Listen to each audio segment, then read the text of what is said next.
This week's blog post is on a different topic than I usually talk about. I actually haven't blogged or vlogged or Instagrammed about money since I first started my blog.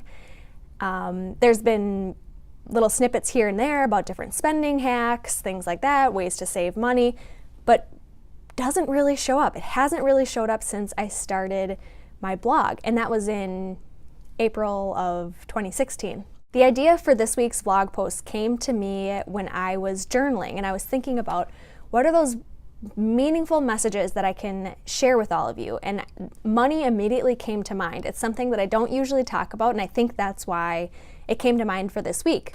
It's going to be short and simple. I'm not going to make you squirm in your seat talking about money because I know it's a touchy subject.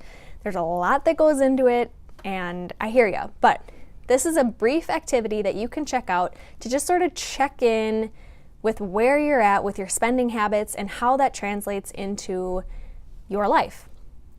So what you do, take a look at your spending for the last 90 days. Take out anything that was a complete necessity. Rent, groceries, car payments, paying off your student loan debt. Yes, I believe that's a necessity.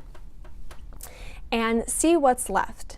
When you take a look at the big picture of how you've spent your money outside of necessities for the last 90 days, what comes to mind? If someone else were to see this, what would they think was most important to you? What would they think your priorities are? Here's just a couple examples of how our spending doesn't line up with what we most want in life or what we most prioritize. For me, when I was just out of college, we ended up having to put down our childhood dog, which some of you watching know him as Otis. And after we lost Otis, I was so bummed. Like, I wanted a dog in my life, but I kept being logical about it and kept saying, oh, no, I can't spend the money on that. I can't. And eventually along the way, Pico came into my life, and he's actually right down there looking at me, probably about to jump up here, causing a complete technology mayhem. Okay, good boy. And yeah, eventually Pico came into my life, and it made me realize how I should spend my money on that. I should have a dog in my life because he makes me so happy. Life without a dog sucks, and that was a bad way of spending my money, telling myself I couldn't spend it on something that would bring me so much joy. Now, a dog is not the best example because sometimes you have to look at other areas of your life and your lifestyle to see if that makes sense. But for me, it's just a pure happiness thing. I gotta have this dog in my life.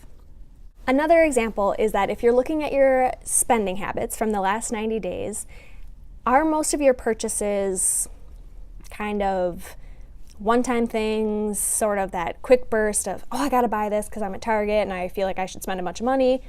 Or have you invested in things that are most important to you, your health or travel or donating your time to meaningful causes or spending money on gifts for people that you love, things that you love to do in general?